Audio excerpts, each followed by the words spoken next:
Yes, class. Is this audible to you people? Hello. Good evening. Who all are here? Khalid, Salman, Sumaira, Sneha, and all right, Zaid. Yes, class. Is this audible? Yes, ma'am. All right. So in the last class, we had done the conversion of galvanometer into ammeter and the conversion of galvanometer into a voltmeter. We didn't do any numericals. Let's do one or two numericals. But before that, just one thing that was left, that if you have an ideal voltmeter, no, if you have somehow an ideal voltmeter. So for ideal voltmeter, the value of resistance is actually infinite. You have infinite resistance because high resistance is there. Remember, high resistance is connected. So what can be the maximum value of any quantity? Anything. Infinity. And the other point is regarding ideal ammeter. Ammeter has low value of resistance. So what can be the minimum possible value for a resistor? 0. So these were the 2 points that were missing. I'll give you a question. First, you try that question by yourself, then we'll discuss it in 2 minutes. After that, we'll move on to the new chapter.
And this is an important question. It had, I think, come in CBSE 2013 paper. When you had the paper for 2013, it has come, this direct question as it is. And also, this is a question from your NCRT. So definitely this question is important.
Yes, so Zaid has submitted his answer also, and it's correct. First answer is right, Zaid. Try the second part. Others also, hurry up. Try the first part. It's formula based. Just have to find the value of shunt resistance. Everything is given to you in the question.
First answer, Samira.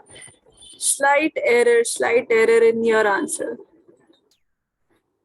Some values, I think it must be some calculation error only.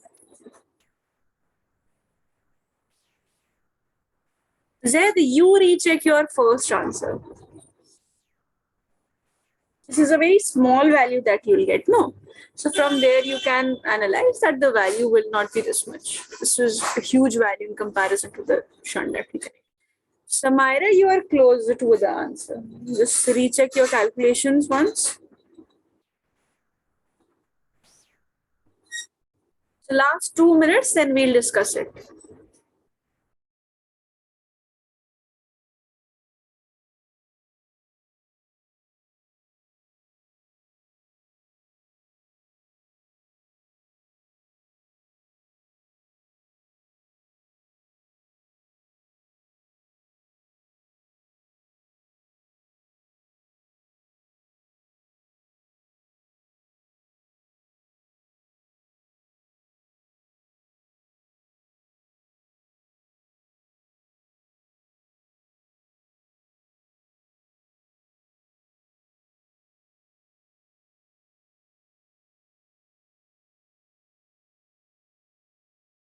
Yes, now both of you are right.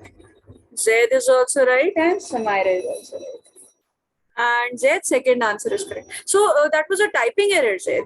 Basically, you got the answer because second answer is correct. Definitely, if you've got the first answer correct, then only you can get the second answer correct. I think that must be a typing error. Yes. So, yes, good. So very good, Zaid and Samira. Try the second part also, Samira. Equivalent resistance. See how to calculate. You know how to calculate the equivalent resistance.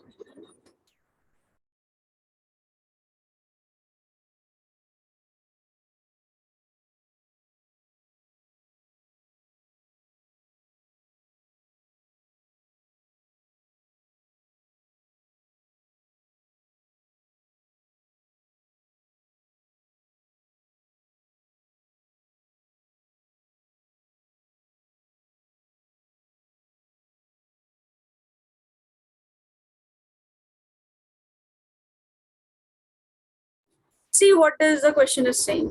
The question says that an ammeter of resistance 0.8 ohms. Ammeter of resistance of 0.0 ohm is there and shunt is mentioned. So obviously this is the conversion of galvanometer into an ammeter. So from here you can definitely conclude that the ammeter can be regarded as what? It can be regarded as the galvanometer. So basically this resistance is the resistance of the galvanometer, G, that we used to write. 0.80 or 0.8 ohms. It can measure the currents up to 1 ampere. So what's the current that flows through the galvanometer? What do we call it? We write it in terms of Ig. So Ig is 1 ampere. This we have. What must be the shunt resistance to enable the ammeter to measure current up to 5 ampere? So the normal current is 5 ampere and shunt is missing. So what was the value of shunt that we had written in the last class? So this is what the first question is asking. The first part is asking. Basically the shunt resistance value was Ig divided by this, subtraction from this, I minus Ig, getting multiplied by the resistance of the galvanometer. Ig is 1, this is 5 minus 1, multiplied by how much? 0.8. So 0.8 divided by 4, that gives you 0.2 ohms. This is the value of shunt. Second part says what? Combined resistance of ammeter and shunt. How are ammeter and shunt connected? Yes, Khalid, first will be 0.2 ohms. Ammeter and shunt, how are they connected? Series, parallel, in which way?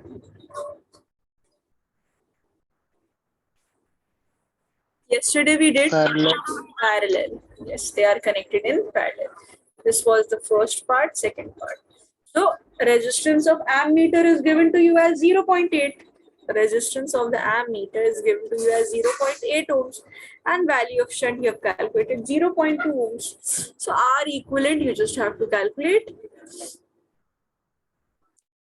Just a second.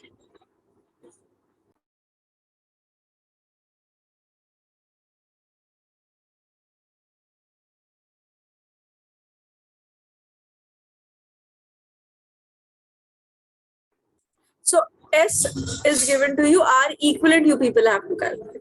So R equivalent, the way we have been calculating in parallel combination, so this will be 0.8 into 0.2 divided by 0.8 plus 0.2 in this way. So this becomes what? 16 and 0.16 divided by what? This becomes 10. So this becomes actually 1. So that is 0.16 ohms. R equivalent is 0.16 ohms. Yes, correct. All right. So just note down who all have not written. Any doubts, ask me. Go through the, do one thing. Let's take a break of 5 minutes. Not exactly a break. Basically, you just see, note down this. See wherever you have doubts from this lesson, so that we can start with the next one. Any topic, any part. So after 2 to 3 minutes, we'll start with it.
Can we start class now?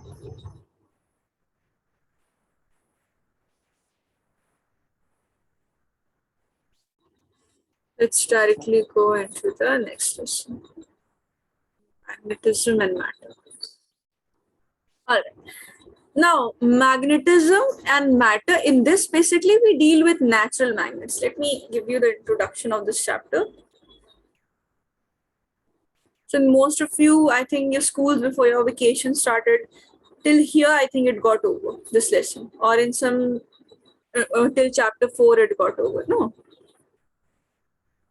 Introduction. So basically the introduction to this chapter is simply magnetics. You are already introduced to magnetics. The last lesson, the previous lesson that we have done, this will keep on moving. See, did you realize that in the first class that we had, the very first class we had, I think in April or March we had the first class. So there we had discussed that electronic charge E is equal to 1.6 into 10 to the power minus 19. That charge of the electron, it is continuously getting used in every lesson, and I'm telling you it will still be used in the upcoming lessons, even in your second term, your part 2 of NCERT, that includes your semiconductors last lesson, till that also gets included. So what happens after one lesson, things get combining. So similar things happen here also. This chapter is not mute for you, it's just that you have to summarize all the terms together. But the thing is that we have to deal with the natural magnets. Here, let me write it. Here we deal with the natural magnets.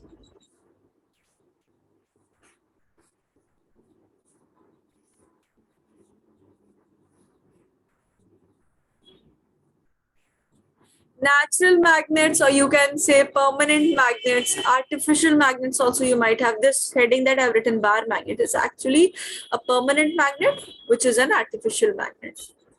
So we will study bar magnet right now only, I'll tell you. So permanent magnet, because this is the very basic magnet which you should know. For example, bar magnet, horseshoe magnet, different magnets exist. Even, when we were small, we had those toy cars and all those toys. There is also a magnet attached. So magnets are found in many, everywhere. You have the hematite ore, that also exists magnetic properties. Fe2O3, Fe3O4, both of these exhibit magnetic properties. I think in your chemistry you have to learn these names as well. I don't know which chapter, but I think you have to learn the names of all these in your metallurgy or some lesson, I think. So basically, there are presence of magnets which you already know. You have calculated magnetic field, you know how to deal with magnetic field. You also know this term that if a current moves, then it also generates magnetic field around itself, that we had seen when we had dealt with the current carrying wire. One thing here, natural magnets means basically Earth magnetism. In this portion, we will be dealing with Earth magnetism when we have the natural magnets. For permanent magnets, you can write any example, bar magnet. Bar magnet we'll do right now. Right now, I'll begin with bar magnet. So Earth magnetism basically means what? The natural magnetism. If Earth acts as a magnet. The way, remember when we were discussing capacitors, so we had seen if Earth acts as a conducting sphere, what was the value? Anyone remembers? If Earth acts as a conducting sphere, what will be the value of capacitance? Zaid, do you want to try? No, ma'am, I'm confused with gravity, and 64,000 is the gravity, and 23 or something. No. Capacitance. Anyone else?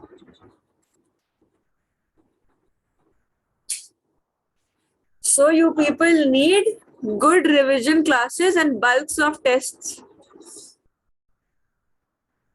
711 microfarad. Now you able to recall, Zaid? Yes. 711 microfarad. That's the capacitance of. Don't forget these things. These are part of your syllabus. In your even CBSE syllabus, class 12, your board exams that you have to appear, all these things will come. I am planning to take your test next week. That next week or next to next week or whatever suits you people, but just the derivation part, because I don't know whether you people are good with the derivations or not. Like if I tell you to derive this only, how I got the 711 microfarad, the formula C is equal to 4 pi epsilon naught R. That is the formula of capacitance for a sphere. So all these formula get mixed up and all the derivations get mixed up. And it's just that you, when you'll start writing, you will think that if I knew the first line, I would have been solving this. So whatever suits you people, next Wednesday, it's Wednesday today, no? So next Wednesday or next to next Monday, you have to give a test on just the derivations, but from all the 4 lessons, chapter 1, 2, 3, 4. Then we'll have the test that Z you suggested for chapter 2 and chapter 3 combined. I remember that test also.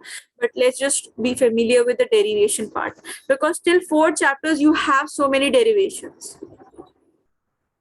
Yeah, so we'll have a test on derivation only. From your electrostatics, right beginning, from how to deal with Coulomb's law and everything, electric field for a point charge, superposition principle, everything, all the derivations that are included. So obviously, few questions I will give you that will be completed within this class duration only, but you have to obviously prepare for everything. All right. So bar magnet is a permanent magnet, but it is an artificial magnet. Artificial magnet means anything that is not present naturally. We construct bar magnets. Bar magnets are a construct. Let's take a break of 2 minutes.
All right.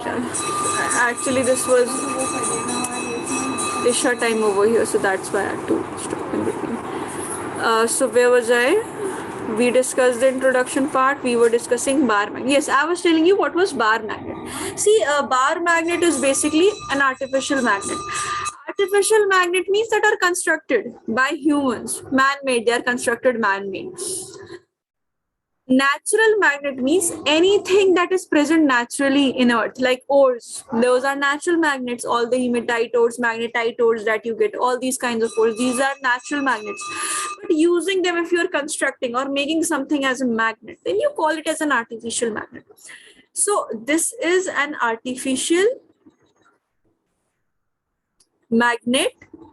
But once a bar magnet is made, see, you don't need to go into the details of bar magnet. Honestly, you don't need to go into the details of this portion. The upcoming portions that we'll do, then we'll discuss that. Basically, you have to have the comparison between what you have studied in electrostatics and what you are going to study in magnetostatics. Questions rarely come from this portion, but at least have a look on this. If by chance anything come, because the papers are always unexpected, some things can come unexpected. Second important point is that it is artificial, that we agree, but it's a permanent magnet. It's not like if we use it twice or thrice that bar magnet will lose its magnetic property. Because of wear and tear that keeps on occurring in a material. That's normal for even machines that we use. We have this wear and tear occurring. Even the machines, I think, that you must have used in your class 11th, screw gauge, vernier calipers, or these machines, because of wear and tear we have the error, and we call that error analysis also. We do that. So wear and tear is normal, but efficacy can be lost, but the whole property losing, that is not possible for a bar magnet. So once constructed by humans artificially, it remains permanent. So it's a permanent magnet. Now, properties of this bar magnet. From here, direct questions rarely come. If it's a very easy paper, then very lucky you people will be that the property to write the properties of bar magnet will come. So if the properties of bar magnet come, first thing that you have to understand is in this regarding a bar magnet. If a bar magnet is kept, let's say this is a bar magnet, it has north polarity, it has south polarity. One end will develop north polarity, other end will develop south polarity. If there are, let's say, some particles or anything is there which is also having the south polarity, and here some particle is there which is having the north polarity, magnetic property, they are existing. So what will happen? All of you know, it will attract, north portion will attract north, and south portion will attract the south. So basically it has the attractive property. Attractive property means to pull the material towards itself. That's the first property which you all. Second property is the directive property. After attractive property, we have the directive property. So 4 properties are there. Directive property. First one was the attractive property, second one was the directive property. Basically, even if you take a bar magnet, let's say this is a bar magnet, you tie it with the help of thread and you keep it like this. You tie it with the help of thread, let's say thread you have kept, and you keep it. So it will be somewhat like this. Let's say this is the rigid end, this is the thread portion. You have kept it in any direction. Ultimately, what happens? Let's say this was a bar magnet. Then let's say this is south polarity. Let's say this is north polarity. Ultimately, the suspended, if it's a suspended bar magnet, then it will always align in north-south direction. Whether you keep it like this, you keep it like this. If you are holding, that's a different thing. That means you're applying external force. That's a different thing. But if you're freely suspending it, then ultimately it will align in north to south direction. These small properties, if not, they do not come in your exam. Why are we discussing it? Because they help in the numerical portion and understanding portion also. So this is basically what? Freely suspended, and all of you must have played or dealt with magnets. So understanding magnets is not difficult. This is an easy chapter. I'll tell you, it's easier than all the chapters you have done. Till chapter 4, know what you have done. This is an easy chapter. It is considered an easy chapter, but definitely it will be easy for only those who study it regularly on a regular basis. Otherwise, even 1 plus 1 also, the person who doesn't know, that is tough for the person.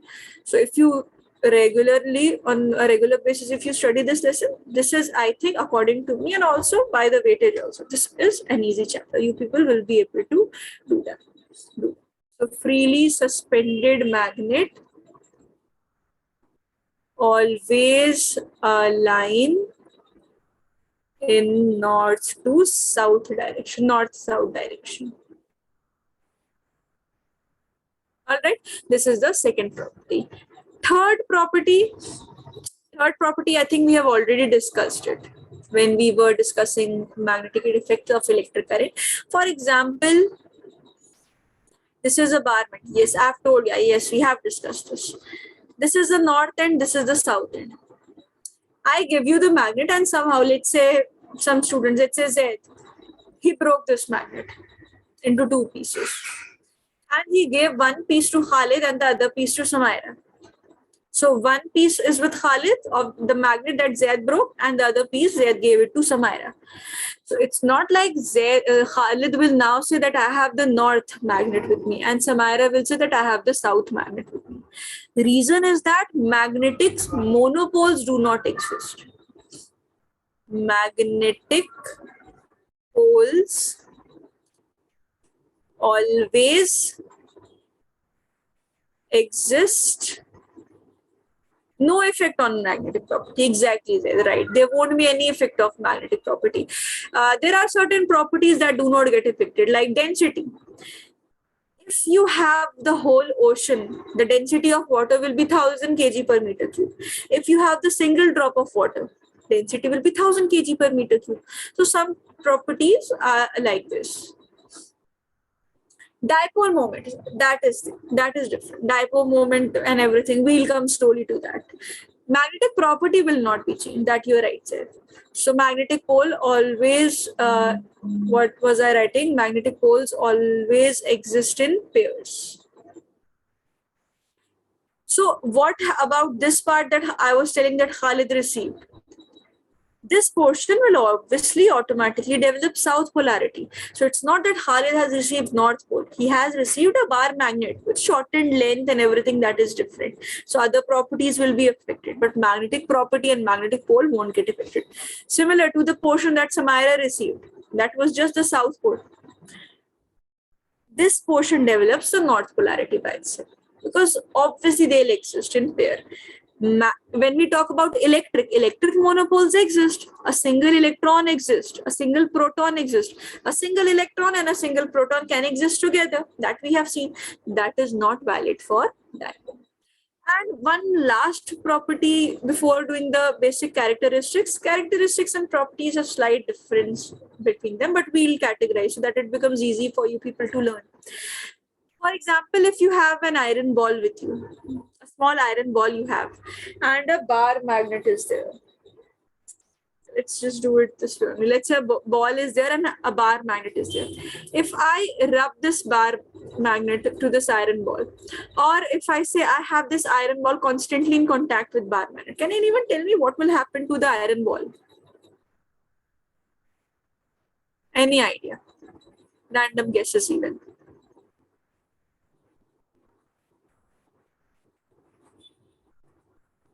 It will gain magnetic property. That's what I was trying to tell Zaid, right? It will also gain magnetic property. That iron ball, no. Obviously, that will not be a permanent magnet. That it once you have induced magnetic induction has been done and it will become a magnet. But magnetic properties it will induce that. If you attract it to another iron ball, it can attract. All right, that depends on the intensity. So magnetic intensity and everything that we'll discuss. We'll do in the form of flowchart only, because I think you people have forgotten your electrostatics, and it becomes easier when we deal with electrostatic and magnetostatics together. So that way only we'll be doing. So magnetic induction is one of the properties. magnetic induction. So in magnetic induction, you can write that magnets induce magnetism in magnetic substance. Now, obviously, you won't be rubbing a piece of paper with a bar magnet so that it will gain magnetic properties. Right? So magnets induce magnetism in a magnetic substance.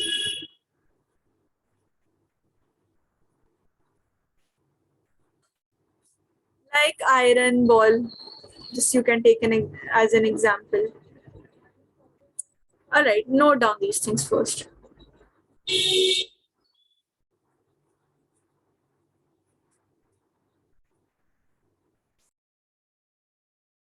I think these two people must have written from here.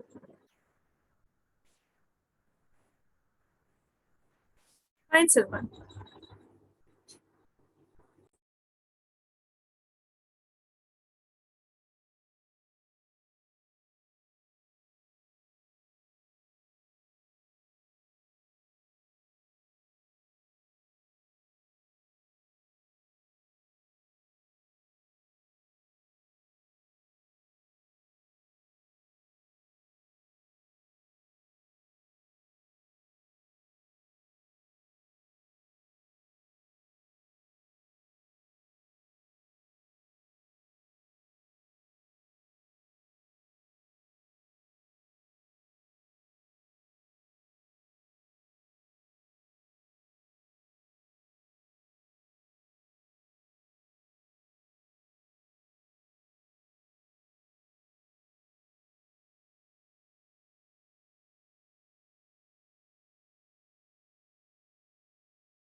All right.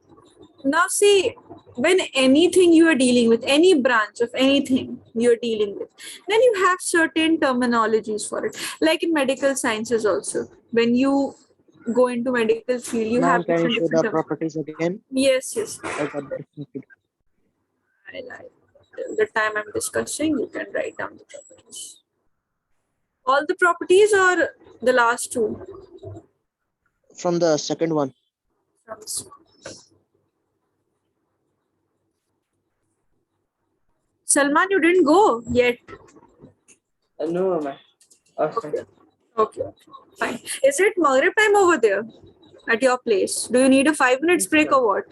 No. I'll join. So basically, so as I was saying, in anything, in any field you go, you have certain terms that you are only familiar with. Other people are not aware. So similarly, in magnetisms also, we have to be aware of certain terminologies. So nothing new over here. All the terminologies you are already familiar with by now. We'll just make it into separate terms that we know. First terminology or the first term that will come is magnetic pole. Poles you are aware of. How many poles are there in a magnet? North pole, south pole. So you know about the polarity. Second point that will come is the magnetic axis. So magnetic axis, I'll tell you. Basically, magnetic axis is what if you have a bar magnet with you, then there will be a line that will connect the north pole and south pole. So that line joining the north pole and south pole, that is known as a magnetic axis. So it is basically an imaginary line. So terms relating to magnets. First point is magnetic polarity.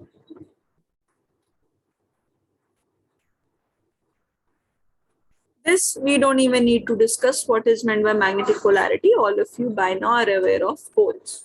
So this has what? This has a north polarity. Other one will have a south polarity. All right. One more thing is that regarding magnetic polarity, which is basically the poles of the magnet. Do you people remember that concept you might have done you must have done actually in the lesson gravitation, center of mass, center of gravity, these terms? Are you able to recall? Must have heard them in your class 11, no?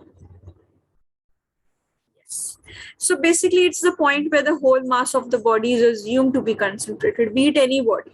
In humans also we have a point where center of gravity is there. Basically it's S2, your sacrum there. So in every body, if you have a circle, that at the center of the circle, there will be the center of gravity. In this way only, there will be center of gravity. Right now I'm talking about center of gravity. But center of mass is different. Center of mass and center of gravity, they have slightly different meaning. So as you are saying there, center of mass is assumed to be that point where the whole mass of the body is assumed to be concentrated. In case of magnets, usually this point lies inside. Just keep this point in mind for your knowledge. Nobody will ask in the examination. So in this, written Khalid. Yes, ma'am.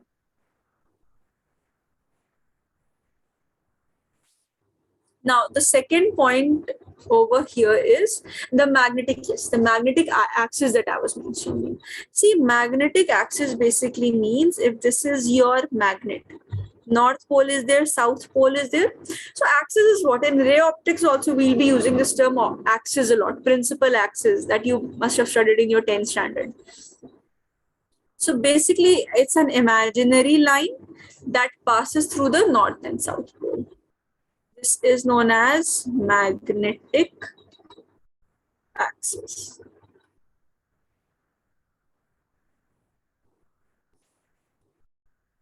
Let me know, Khalid, if you have to see any question. So magnetic axis is what? Magnetic axis is a line passing through north and south. This is the second point. Third is magnetic equator. Basically perpendicular line passing through the center of the magnet, perpendicular to the magnetic axis. Like if this is your, I think I've drawn it slightly tilted, but basically this is straight only, assume it's straight. So this is the magnetic axis, this is the polarities. This is known as magnetic equator. This is known as magnetic equator, while this imaginary line is known as magnetic axis. Nobody will ask you in the exam what is meant by magnetic axis, magnetic equator. It's just that you should be aware of the terminologies, because again, axial line, equatorial line, everything will come. So magnetic equator becomes what? It's a line passing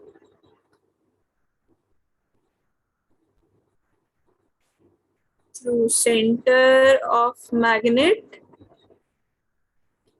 and perpendicular to the magnetic axis. So it's basically perpendicular to the magnetic axis. Last thing is magnetic length. Magnetic length will be used. Magnetic length will be used more frequently than any other quantity, because variation of length will be there and everything. So magnetic length basically means this length. This length that we are getting. This is known as the magnetic length. Basically the geometrical length, separation between the magnetic poles. It's the separation between the magnetic poles. So it's a geometrical line which is known as what? This is known as magnetic length. Now all these things are over. Now we'll start with the main thing, that is we'll be comparing both electrostatics also. So revision will also be done, and we'll be writing magnetostatics as well. Write on this.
Now with this comparison only, we'll be able to do the revision of electrostatics, as well as we'll be able to do whatever is included in magnetostatics. So in this lesson, that's why I was saying this lesson is easier because everything gets related. So in electrostatics, the intrinsic property of matter is basically your electric charge. Electric charge is what? This is the intrinsic property means that nothing, that it cannot be defined. Fundamental property, basically physical quantities are categorized into derived quantities and fundamental quantities. So it's a fundamental quantity. So electric charge is there, where plus q is a positive charge, minus q exists, whose SI unit is coulomb. Fine. In case of magnetostatics, you have basic polarities. Your north pole and south pole exist. Magnetic charge, which we call it as a magnetic charge.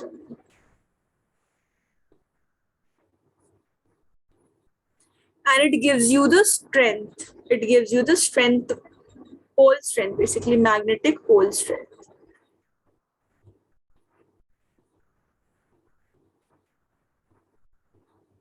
And SI unit, if we talk about here, SI unit becomes currents unit into the length, I into L. So ampere meter. This will be the unit of it. So first comparison. Second comparison. So before we do the second comparison, Samira, what was the electric dipole? Electric dipole moment.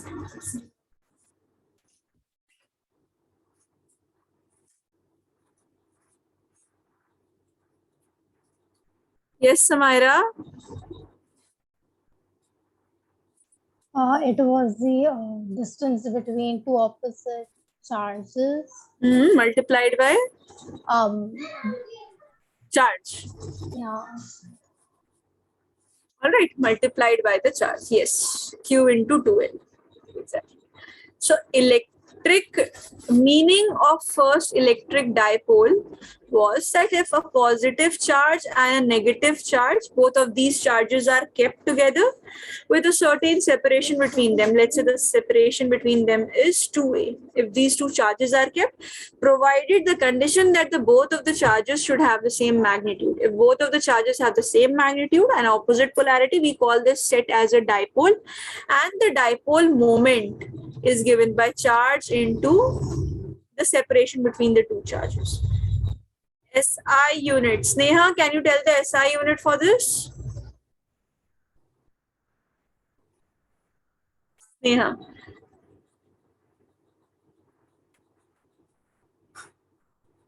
Square Z.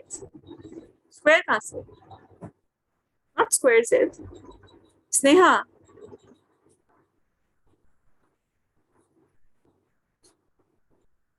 Coulomb meter. Yes, it will be coulomb meter. Okay, Khalid is here right now. I thought Khalid is also not here. Coulomb meter. It will be coulomb meter. Now, similar things for magnetic dipole.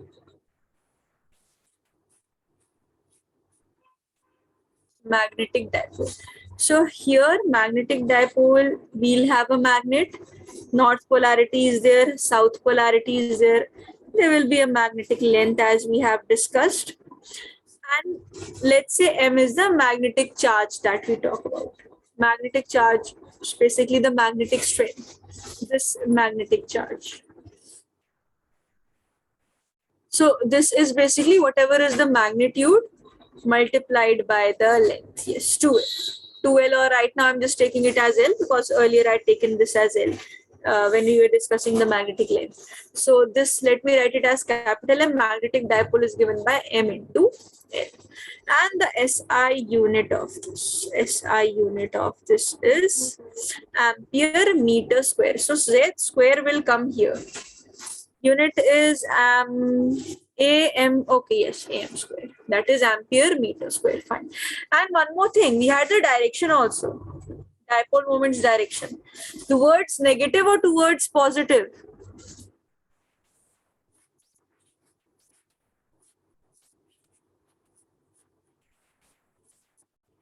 Yes, class. Towards from the positive to negative, negative to positive. Towards what? Z, you have written just V. Plus minus.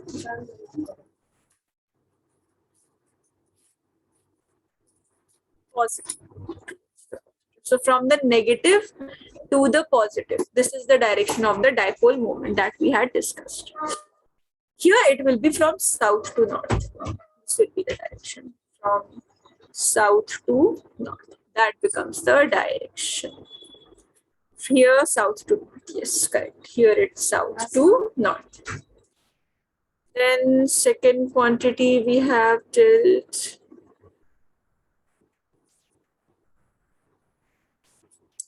What else? Field. Yes, field. So it's a vector. Yes, it's a vector because it has a direction as well as it has a magnitude. The only quantity that we discussed which had a direction, but it was considered as scalar. Can you name it?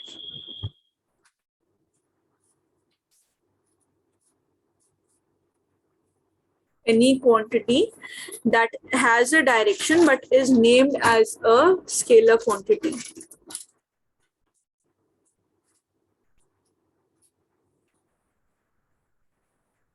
Yes, class. I think only Sneha wasn't there when we discussed this. Others should answer. No idea. What's the question again, ma'am? A quantity that has a direction but is called as a scalar. Right, sir. Any idea, Salman? I think something. Current. Electric current. Remember, we had seen it having the direction for positive charges same as direction of current, for negative charges opposite to that of current, but it was considered as scalar because it didn't obey the vector laws. Next thing will be electric field. So electric field. First, let's take axial line of dipole. So formula for axial line.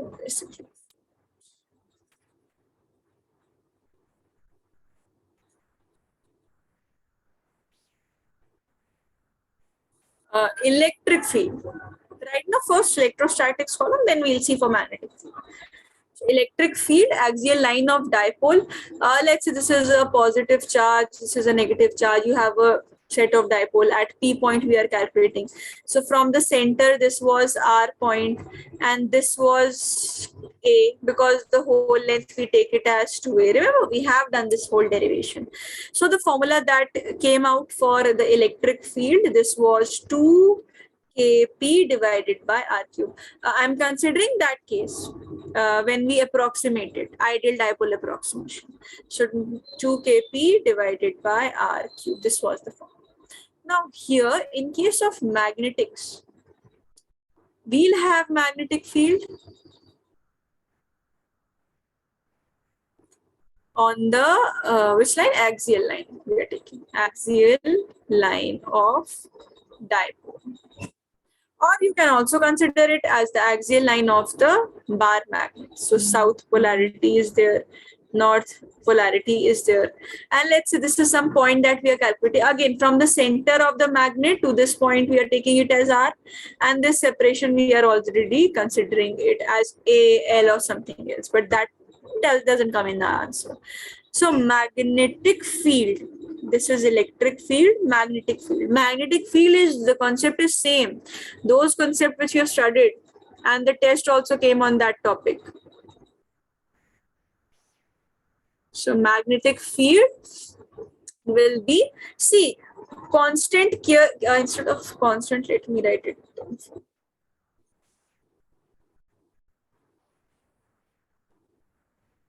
It is 2p divided by 4 pi epsilon naught r cube.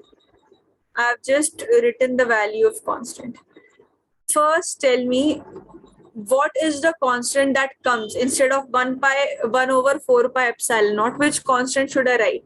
Ma'am, mu naught by 4 pi? Yes, mu naught by 4 pi.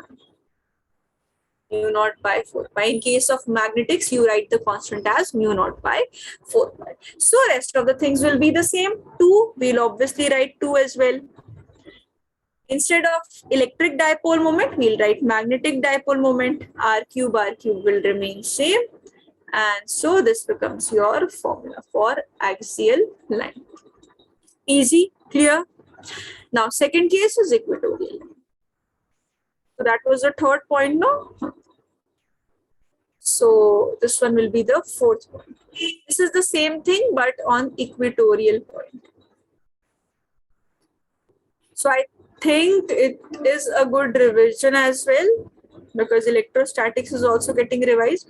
But yes, again, on next Wednesday, most probably, or next to next Monday, whatever suits you people, I'll ask you on Monday once. But you have this whole weekend with you. You have one full-fledged week. Do all the derivations, be clear with it. A short test will be there, but be prepared for all the derivations from all the first 4 chapters.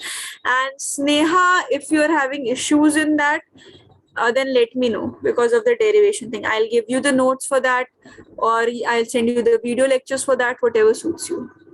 Fine, Sneha? So here the perpendicular distance becomes r, and the formula 2 gets eliminated, rest of the things remain the same. Notes, all right. So electric field is there, so minus sign comes because direction becomes opposite in case of equatorial point, and P is there, 4 pi epsilon naught r cube. The 2 gets eliminated. So yeah, B. In case of magnetostatics, here at equatorial point,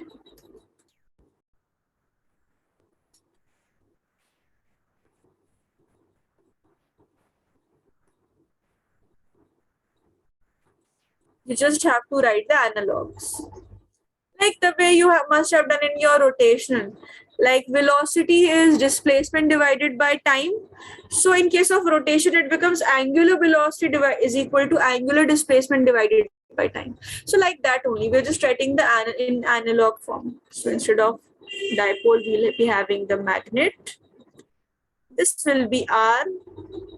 Direction will be opposite, south to north. So here it will be north to south, and rest of the things will be the same. Instead of 1 pi 4 pi epsilon naught, the way Z said, it will again here also be 4 mu naught divided by 4 pi. Minus sign will again come. Electric dipole moment, you will be having the magnetic dipole moment divided by R cube. This is how we write it. Directions concept is same. Last thing that is used a lot, and you can at least take a break and write down this and get all these things clear. I think this will be easy for you people. Torque was what? Torque was P cross E. That was PE sine theta. Here it will be tau is equal to M cross B, magnetic dipole into magnetic field, which is equal to MB sine theta. Why I'm not discussing in detail? Because we have already done torque. I think in the last class only we did it. Fine, so just note down these points.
One more thing, just tell all of you.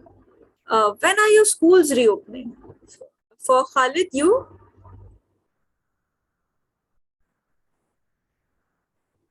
Summer vacations are going right now, no? Yes. So around approximately when your school will get reopened? I think on 4th September. On 4th September. So same goes for Salman. You both are in the same school, no? Yeah. So 4th September. Shamaya writes 8th September. Zaid, what about you? And Sneha, And you 29th also tell me. 29 August? August, Zaid? Was it yeah. August? No, okay. I was thinking July. Fine. And Sneha, 5th September. All right.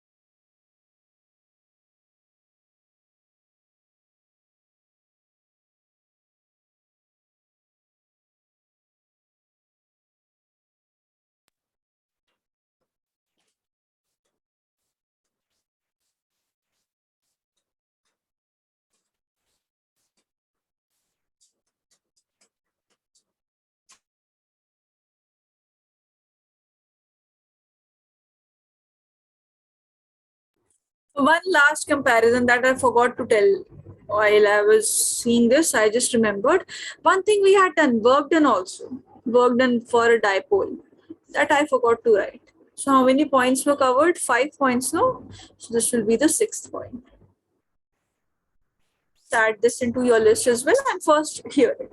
So if you had, let's say this was the electric field lines were there, a dipole was there. So initially the dipole had an angle theta, then the dipole got rotated because of torque and other forces and the angle shifted to theta 2. So how did we write it? We wrote the work done as minus PE cos theta 2 minus cos theta 1, like this we write it, and the potential energy becomes the same, that is minus PE cos theta 2 minus cos theta 1, like this. Or in short also, when your second one is 90 degree, so you can directly write it as minus P dot E, which is equal to minus PE cos theta if one angle is given. Now comparison to the magnetostatics. See, magnetic field lines will exist instead of electric field. These are the electric field, these are the magnetic field lines. So a bar magnet could be kept, let's say north-south, making an angle theta 1.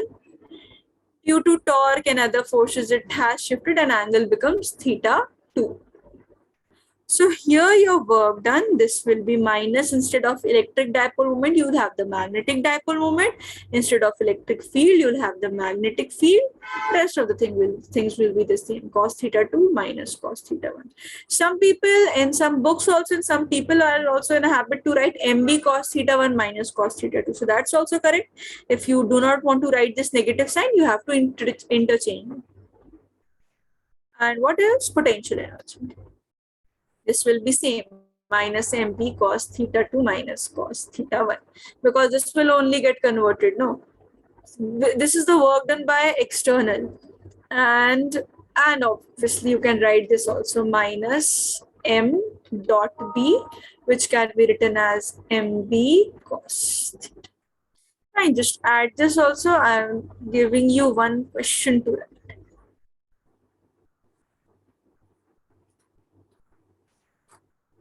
Start this.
Try this question. Very simple question. You just have to identify whether the point P is lying at axial position for the first magnet or second magnet, or equatorial position for the first or second magnet.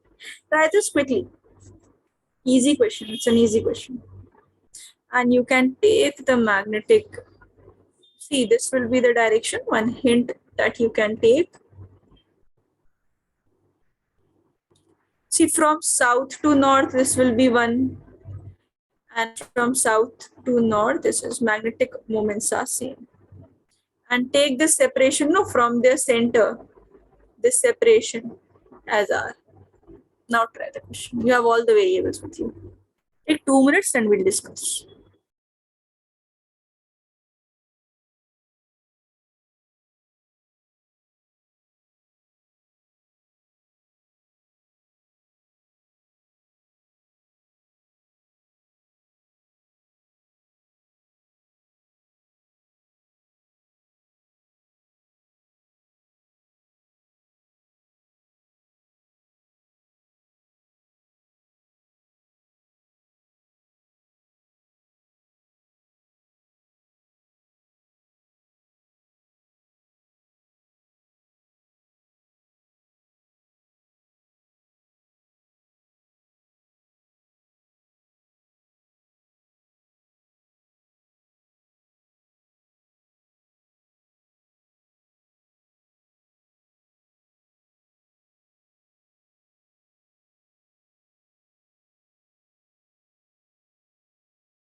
One question to Khalid and Zaid.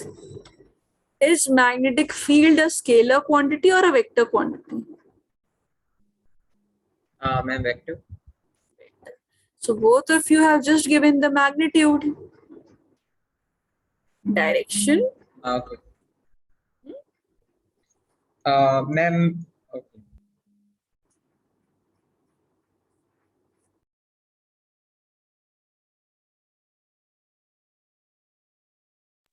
Ma'am, is it towards the towards the magnet?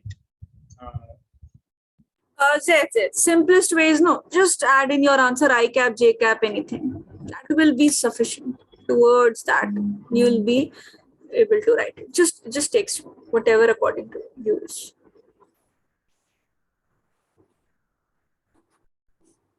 And same goes for Khalid. And why only Khalid and Zaid? Other students are also there in the class. Salman, your answers.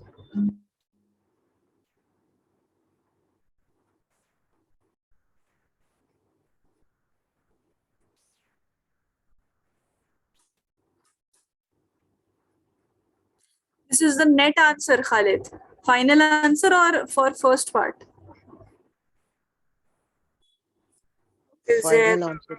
final answer? So if you're getting this final answer, it means both the magnetic field, first and second one, were in the same direction. That's why you could add them together.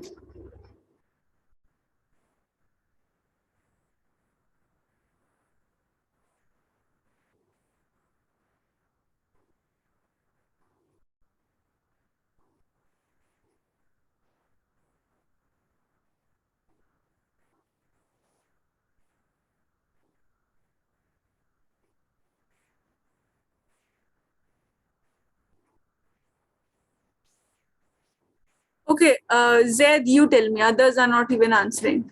Only you both have answered. Zaid, you tell me, why did you write the direction as minus I cap for the first one?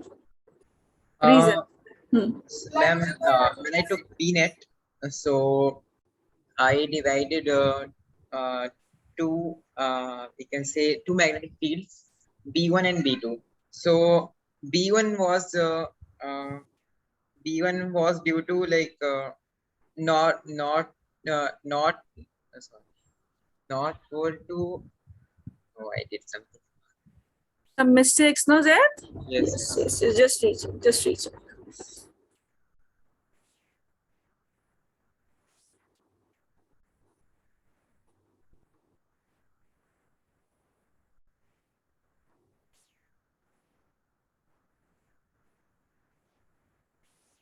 See, the standard method, no, that we have been using, all of you should use that only. From day one, how do we solve all the questions? When two vectors are given, we take and consider the individual vectors.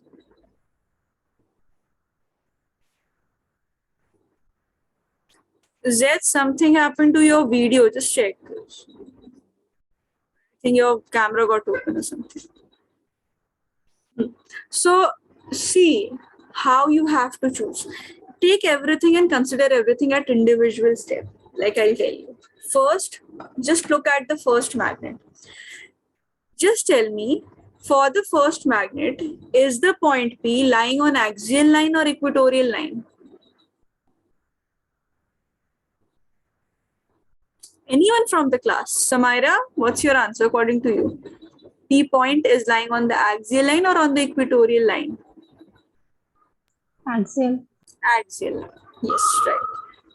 See, this is the net axis. No, this is the axis of it. So it's lying on the axis. It means it is lying on the equatorial axial line. For axial line, we had seen the formula.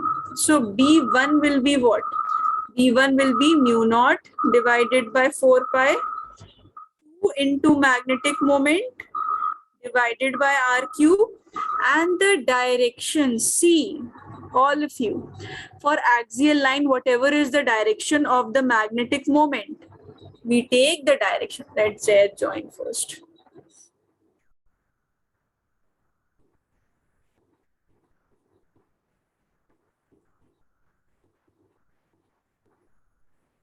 So whatever is the direction that we take, Z, audible to you? Connectivities are fine? ठीक है? Yes. See, Zed, we were discussing for the point P for the first one lies on the axial point. So whatever is the direction for axial, that will be the same. See, for axial, what did we study? Whatever is the direction of magnetic dipole moment, that becomes the same. So here the direction of magnetic dipole moment is towards the right side, that is I cap. It's axial line, we don't have to reverse anything, so this will be I cap only. So your answer says due to first 2 km divided by r cube, I cap will be there, just that minus sign was extra. Now clear? Yes, no? Zed? Yes, ma'am. Here? Others also. Now, see the second one, second magnet. So, magnetic field due to the first one is this, second one. Sneha, you have to answer this. Sneha, tell me, is the point P lying on the equatorial line for the second magnet or the first magnet? Sneha Manoj.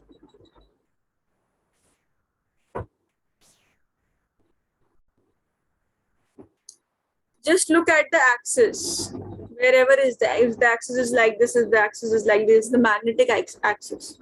And then check the point.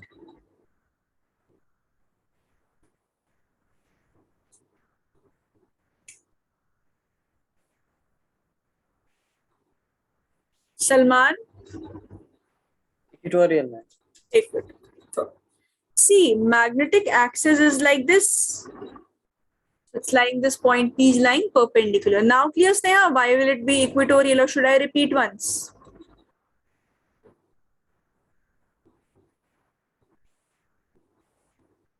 It's clear. All right. So B2, that is the magnetic field for the second one. You won't be having this 2 symbol because in equatorial we don't have that symbol. And since we are writing everything in vector form, no need to even add the negative sign. Negative sign shows the direction opposition, and we are already adding the vector. So this will be mu naught by 4 pi m divided by r cube. And see, for equatorial line, magnetic dipole moment is going where?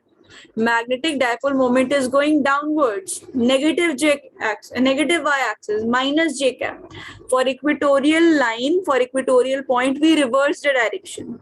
So it will be upwards, plus j cap. Clear to all of you or not? So I cap, j cap, you can use your parallelogram law also and solve it. See, this is the magnetic field due to the first one. This is the magnetic field due to the second one. Use your parallelogram law, get your answers. I'm leaving at this step. B net, I am writing it as 2 mu naught m I cap by 4 pi r cube plus mu naught m by 4 pi r cube j cap. Use your parallelogram law and solve. The angle is 90 degrees. Get the answer. Fine. So note down the solution.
So this is a question that comes in the board exam, that to prove that the bare magnet is plays in uniform magnetic field, executes SHM. SHM is your simple harmonic motion. All of you must have heard of this term and must have studied in your last lessons of class 11, waves and oscillations. So that it includes simple harmonic motion. Various conditions are there for any body to become or exhibit simple harmonic motion. Many conditions are there, in fact. So we won't go into the details of it. But this question comes only in your, obviously, because it's a proving question. So definitely it will come in your board exam only, not from your entrance point of view. But you can remember the results as well. I am muted. Ma'am, maybe my connection. Okay. So let's say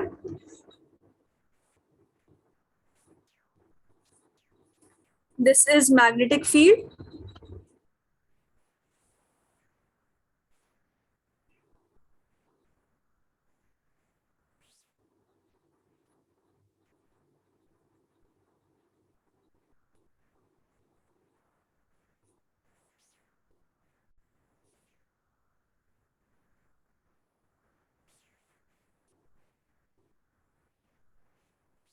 All right, this is a bar magnet that is kept. Let's say north pole is there, let's say south pole is there. It's making an angle of 90 degree, no, over here. Let's say this is some random angle. Let's say this angle that is made, this is theta. I have drawn it perpendicularly, but it is just random angle because no information about the angle is given. So we have to take it as theta. So a torque will act that will try to align the magnet along the magnetic field. Fine. One torque we have studied, that is what? MB sine theta. Remember, we have studied this. Torque is equal to MB sine theta. And of course, this will be opposite to that of motion. Magnet's tendency, if we rotate the magnet, then the restoring torque will try to align it back. So obviously a negative sign we'll add to show that it's a restoring torque. It's opposing the motion. Now, small approximation, are you people aware of? Small approximation, small angle approximation is basically your tan theta, your sine theta can almost be written equal to theta. So sine theta can almost be written to equal to theta. So here this becomes minus MB theta. Now see one thing. Little concept of your SHM. In case of SHM, F is equal to minus kx. This is a condition for linear motions. If the force, restoring force, not if, this is the condition of SHM, that restoring force is directly proportional to the displacement produced and the direction is opposite. That's why we add this negative sign and we write it as x. K is the spring factor. It is a spring constant. In case of spring mass system, different values of constant can occur, but in general we call it as a spring factor. Spring constant is different. Spring constant is specifically for spring mass system only. Spring mass system are there, then how many systems are there? Pendulum and bob systems are there. So different systems are there which have the different values of K. So we, in general, we call it as a spring factor. In case of rotation, we have minus K. Here we'll have theta. Linear displacement doesn't exist, no, in case of rotation. Now, if you compare from this, T is equal to minus K theta. Are you able to see this? MB is instead of K, minus same, theta same. This is the condition for SHM. Is the condition satisfied? Hence proven? It's proven that this is actually exhibiting because torque is directly proportional to angular deflection produced. This is following this equation. So the constant that you're getting is MB. The question can be modified in your examination. It can ask you the angular frequency. It can ask you to calculate the value of linear frequency. So that you people can do with it. Angular frequency, I hope you know. Omega is equal to under root K by I for this rotation. So angular frequency will become what? MB divided by I. So this way questions can come. Write down this as well.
Yes, you can leave.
See, one more point that I have to discuss, and I'll end the class as well. See, if you have the length of the magnet, let's say this is north pole, this is south polarity, and the length of magnet is L. So M is the magnetic charge that we call basically the magnitude of the north pole and the south pole. And magnetic moment is written how? M into L. The way magnetic electric dipole is written this way. Now, if somehow the magnet's length gets divided, gets changed, and this M value remains the same. So your M new value of magnetic moment, this will be ML divided by 2. Means you will write the new length that you have. Fine. And another case that is possible, this is one note point, another case possible is that if somehow this is their north pole is their south polarity is their length is remaining the same, but somehow it has been cut in this manner so that the magnetic charge and somehow is half, then also you will get the new magnetic moment as ML divided by 2 because of M by 2. Yeah, only this I wanted to write. Just copy it down, text me when you people have written. I'll stop the class.